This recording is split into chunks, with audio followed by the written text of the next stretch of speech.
Avui s'obre este pont de Montepino, un pont que ha sigut construït gràcies a una ajuda de la Generalitat de 340.000 euros, provocada pels efectes de l'incendi que va malmetre l'anterior pont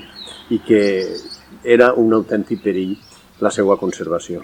Avui estem d'enhorabona perquè seguim construint aquesta ciutat amable, aquesta ciutat al servei de cada un dels nostres veïns i perquè Marxuquera és una de les nostres prioritats. En el pacte de Serpis quedava ben clar que totes les urbanitzacions de Marxuquera eren un objectiu en esta legislatura i seguim acometent aquesta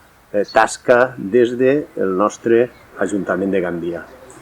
Ja podem disfrutar-ho, passa a ser una infraestructura pública, este pont de Montepino, i dona una seguretat tant a vianants com a ciclistes perquè es pugui circular per ací i sobretot perquè mediambientalment s'eliminen les barreres com els pilars que hi havia en l'anterior pont i això permetrà que en cas d'alguna inundació les aigües discorreguen sense cap obstacle que pugui causar algun perill.